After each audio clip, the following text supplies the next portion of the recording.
Midas VWAP presentation by the private banker. Warning: reproduction and sharing of this content is strictly prohibited. All information in this presentation is for educational use only and is not investment advice. There is a substantial risk of loss in trading commodity futures, stock options and foreign exchange products. Past performance is not indicative of future results. In this presentation, I will discuss Midas VWAPs and how to apply this tool to your trading thesis. I will be covering the topics: what is a Midas VWAP, how to anchor a Midas VWAP, adapting to change, from macro to micro perspective, an intraday inventory and application. There is a great book provided by Bloomberg, Midas Technical Analysis, a VWAP approach to trading and investing in today's markets.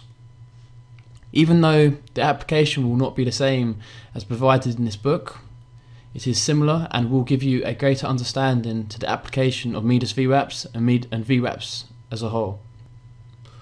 What is a Midas VWAP? So before I go into Midas VWAPs and how we apply them to today's markets, I'm going to cover the basics of what VWAP is as a primary factor. This is a distribution bell curve. As you can see, the 100 is the mean, which is what we consider VWAP. So any mathematical VWAP calculation finds the mean, and from the mean you can then calculate standards of deviation away from the mean. This is just a visual, typical symmetrical distribution bell curve. So what is VWAP? So here is a slide from a Goldman Sachs presentation from 2003, I believe. Just touching base on the basics of VWAP. So VWAP is volume weighted average price. So VWAP equals trade price over quantity divided by quantity. So for an example, for free stock trades, so if you executed 100 shares at $100, 200 shares at $100.50, and 300 shares at $101, VWAP of your trade would be $100.67, which would be the mean price of your trade. Here is a second slide from Goldman Sachs around optimal execution, so execution risk. So this would be the market open, and this is going to be the mean, and this is going to be standards of deviation away from the mean. So this is two standards of deviation in this example, and this is time to execute. So when you have a large order to execute, here's the predictable executions, and this is slow, highly uncertain executions. So by filtering through a large order through the day time frame, through the whole day, you can make sure that you get an average execution price rather than a bad skew on the day regards unpredictable price movement. And execution risk is the cost of delayed execution in terms of possible stock price movement. So here's just a more in-depth calculation for VWAP. Obviously we don't have to understand completely the VWAP calculation, as this is mathematically done for us through the computers nowadays. But it's good to see the actual equation and understand the actual factors behind this equation. So here is the VWAP calculation. So VWAP, number of shares bought times share price over total shares bought, and that is VWAP. Obviously getting into it a bit more in depth, here are the parameters for the equation and the meaning of it if you do wish to investigate into this further.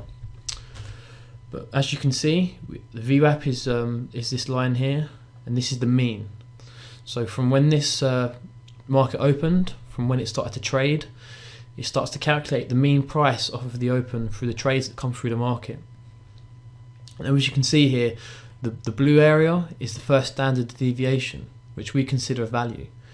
And then what I have here is the 1.5 standard deviation. This is just a very visual way to plot the calculation to help us visualize the markets through the day.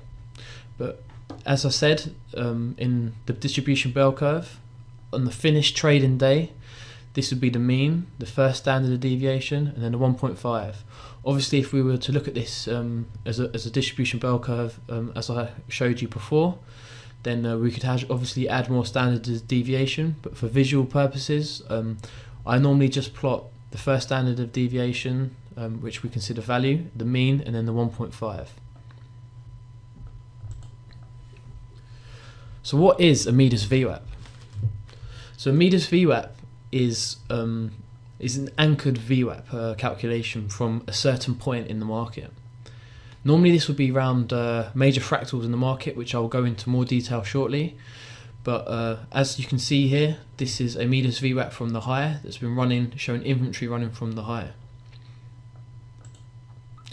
So typically with the VWAP application time filters that we use a yearly, a quarterly, a monthly, a weekly, and a daily. And this is how we use to structurally split out the times in the market to give us a filter process. So what is the point in a Midas VWAP, you may ask? So with algorithmic trading these days, I'm just going to explain how a Midas VWAP can help you determine balance, imbalance in the market, and as an additional tool to your trading. So this is a crude oil macro time frame. And as you can see here, we've anchored the VWAP from the high of a high fractal in the market. So in this example, we've seen the market make a high, a lower high, a lower low, a lower high, and then the market has broke down in a new trend with change in the market. So what we have done here is we've anchored the Midas VWAP from when a seller started to enter the market. So when a seller starts to enter the market and starts to build a short position with short inventory in the market, this seller, institution, hedge fund, investment bank, whoever they may be, will start to track their position through VWAP and how they execute their orders. And obviously with algorithmic trading programs in the market, this is how the computer and algorithm starts to execute their order and continues to execute the order until the whole order has been executed. So as you can see here, we started to see balance, and then the market started to become imbalanced, and then we start to reference the 1.5, the one standard deviation. And as soon as the market starts to become imbalanced here, you can see how the algorithms start executing off the 1.5 standard deviation. We see this pop back up to the first standard deviation where more selling starts to enter the market. Once they finish this selling and the selling overwhelms the buying, the market becomes imbalanced again, and they start to reference the 1.5 standard deviation all the way down here. We start to see some two-way trade and break the 1.5 standard deviation with a last push down, and then we finally see the change where the inventory short is done, and we break back into value, and then they see a reversion to the mean. As soon as we head back to the mean of this current inventory in the market, we see more sellers piling back on to the 1.5, and then finally a two-way trade comes back into the market, and we see a reversion to the mean and the other side of value. The point being here is you can see how algorithmic trading and how traders perceive the perception of value and price from this key fractal point, and how traders and the market starts to behave around this inventory VWAP in the market. So again, once we see this change and we see the short-term inventory enter the market here, we can then see the long inventory entering the market, and you can start to see how this inventory starts to play out. And as you can see here, we start to anchor from the fractal low, and you can see how the market becomes imbalanced. We start to reference the top of value. We see continued imbalance. Then once this inventory is over and this correction has happened, you can see the market comes back into value. We see a reversion to the mean. And again, you can see how these multiple VWAPs of inventory start to play out now over time as buyers and sellers, short inventory and long inventory enter the market, and how they view their perception of price and how they are tracking the inventory in the market. And as you can see here, I've highlighted the changes of when the imbalance is over from that inventory. So we see the change here. As soon as we see this change, we start to see two-way trade come back into the market. And again, once this buying imbalance was over and we broke the 1.5, the one standard deviation, when we see a reversion to the mean, that's when change is happening in the market. So how to correctly anchor a Midas VWAP?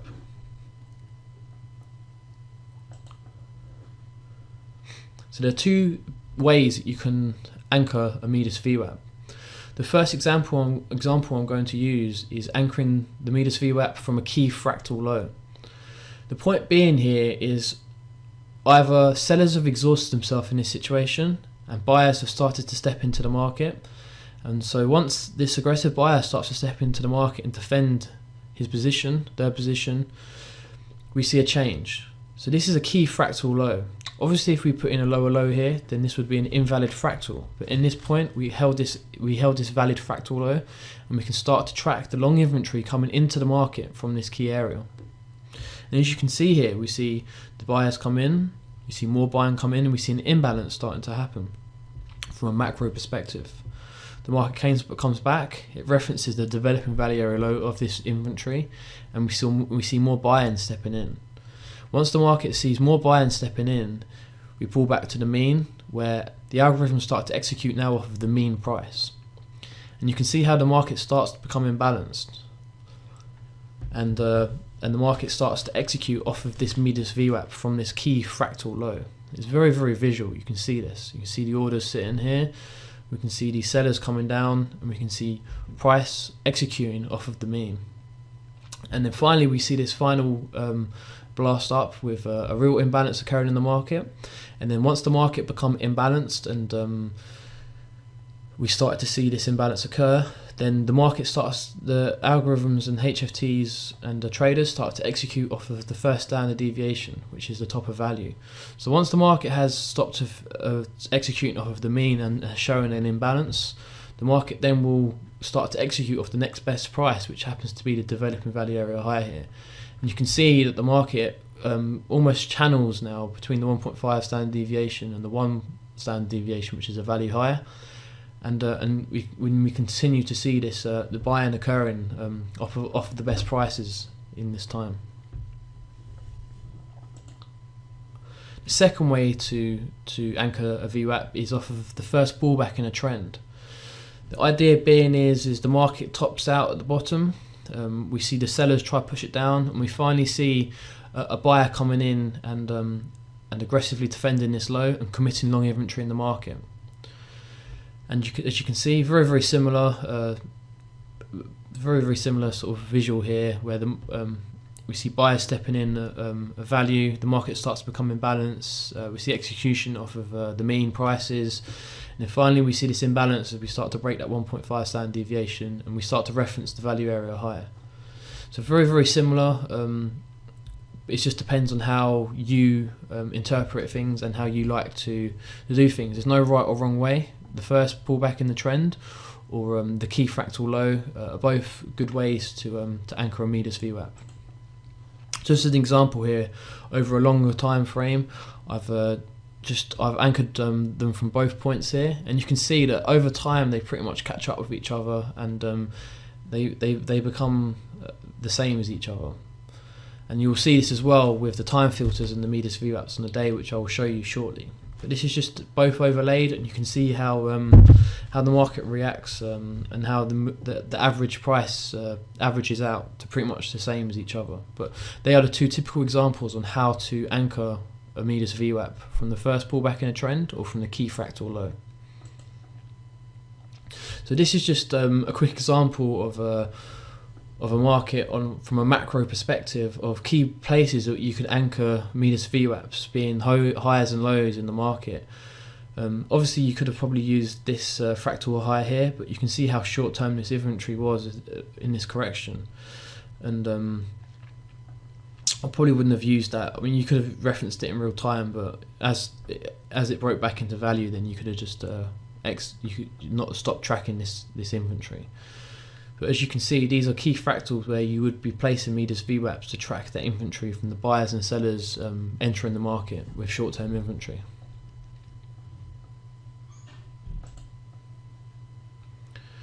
So this is just another example of anchoring the Midas VWAPs and how they play out. So from the high, we can see the imbalance. We broke back in, we came back in and referenced the mean.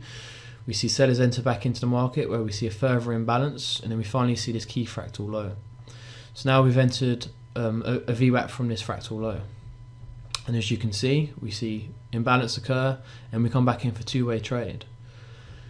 Again, this is the key next fractal low, and as you can see, imbalance, imbalance, imbalance, imbalance, imbalance, pretty much up to that 1.5 standard deviation of that previous anchored VWAP that was in play.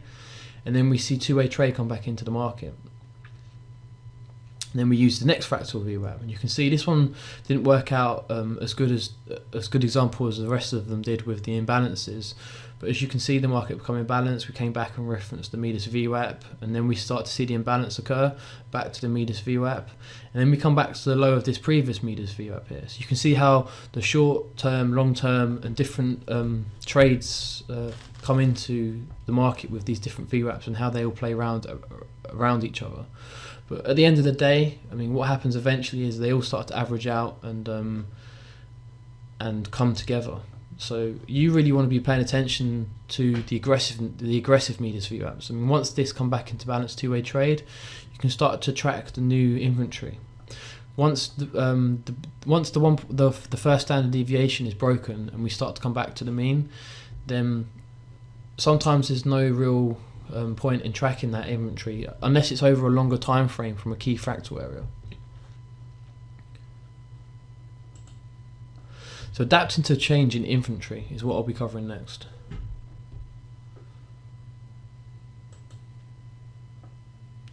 So as we can see here on this example, I've used the first key fractal low in this market. And as you can see, as the market starts to become imbalanced, the market starts to execute off of that first standard deviation, the top of value. And we see the market rejecting value the whole way up as we see imbalance in the market. Once the imbalance is over, the market breaks back in to value, showing two-way trade in the market. So if you manage to establish a position here and you start to buy the top of value and establish a position long in the imbalance that you've speculated, once the market comes back into balance and you see change and you see the market stop to execute off that 1.5, that one standard deviation, there is no edge staying long in the market anymore. And this is the point being, which I was trying to example earlier, of once the imbalance is over, we see a break back into value and there is no edge being long. And this is the main change that we see in the market. Once we see the market come back to the mean, there's no reason to stay long, and this is the change that you're looking for to exit your positions.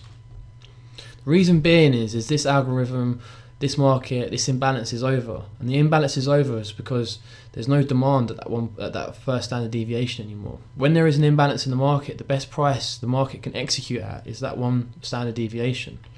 And when the market becomes very imbalanced, it executes off the 1.5 standard deviation in rare cases like this. But as you can see, as soon as the market comes back into balance, change comes into the market and we see a reversion to the mean and then the other side of value. And in this case, we went from the 1.5 plus standard deviation to the minus 1.5 standard deviation. So from one side of the bell curve to the other. But again, if you didn't recognize the change in this situation and then exit your position on the break of this value, you would have given back most of your profits on that trade. And as I said, there was no edge staying long. So this was the change in perception of price and value. Again, as a further example, so we see a short-term imbalance to the sell side. The market starts to reference value and 1.5 standard deviation. As soon as the imbalance is over and the selling execution is over, the market will return back into value and we see a reversion to the mean. So again, once you see this start to come back into value here, there is no edge staying long, and you're best exiting any short positions in the market. So from a macro to micro perspective, as an additional tool for your trade analysis. So this is crude oil from 2008 to present on the back adjusted contract. And as you can see here, from that high in 2008, we see a huge imbalance to the sell side. Once the imbalance was over, we broke back in to value, and we see a reversion to the mean. So you can see how powerful this works across multiple time frames, from macro to micro to intraday to weekly, monthly, yearly. It doesn't matter. The application is the same, balance to imbalance. When the market is imbalanced, we execute off the 1 and the 1.5 standard deviation. Once that imbalance is over, whether it's to the buy or sell side, as soon as we come back into value and we enter the first standard deviation, it's showing a change in perception of value price.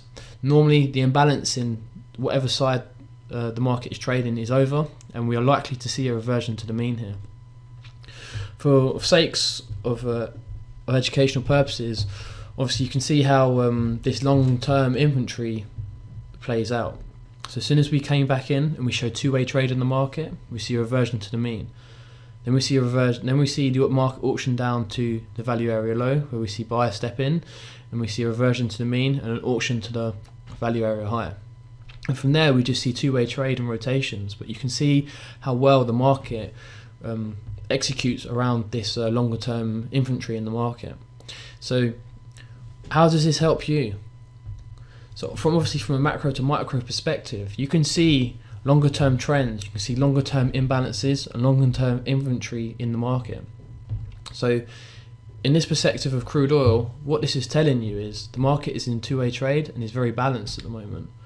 Obviously this is a very higher time frame perspective, but this is just tools to help you generate a general thesis over the whole market environment, going from top down, from the highest time frame to the lowest time frame.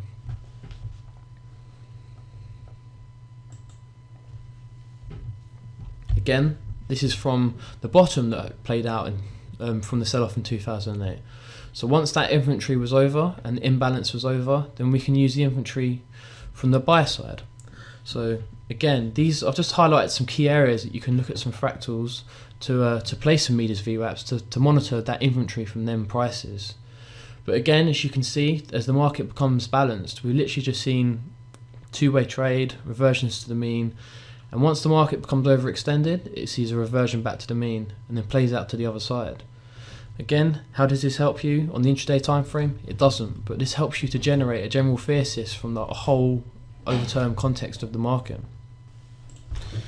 You can see how well the market does reference this on the higher time frames, with execution off of the VWAP levels from this key inventory. As the market obviously over time becomes more balanced, we can see how much better the inventory holds and respects these levels. And as you can see, as we come to the end of this VWAP, how well the market respects these levels with regards to the 1.5 and the mean to the 1.5.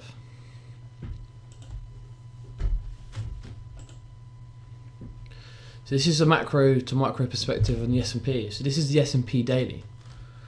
And as you can see, I've started to anchor a Midas VWAP from these key fractal low areas. It's down to you which one you choose, but at the end of the day, once this starts to pan out, you pretty much get the same Midas average on the chart. But as you can see, as the market starts to come in balance, it started to execute off that 1.5 standard deviation. There was a small retracement back into value here, but as you can see, the market started to execute off the top of value, and we start to see a channel in between that first and 1.5 standard deviation, all the way up until we see change. Once we see the change happen, we see a reversion to the mean. So any longs in the market here, you're best exiting once we see this change in inventory. Once this happens, you can start to look at the next inventory, which is now to the short side. And you can see how it plays out again. You see the imbalance in the market, imbalance. On this case, we see a reversion to the mean. We see aggressive sellers enter the market. And then on the pullback to value, we see aggressive selling. And as you can see, the market comes very, very imbalanced here, and we start to execute off that 1.5 standard deviation. As soon as we find the bottom and buyers come back into the market, again, any shorts in the market, it's best to exit the market here because we can see change in the market. And then we get to establish the next position. And this has been that current inventory for the last year or 2 years on the S&P. As we found a bottom, we started to auction higher in this very bullish trend that we have been in recently. And you can see here how well the market references this VWAP here. Every time we came back to this VWAP, we see execution, we see imbalance. And the market becomes so imbalanced here that we would have started to reference this new inventory here, because There was a breakout here, and you can see that the aggressive buying that came into the market. Obviously, this is very discretionary, and there is no right wrong way of doing this.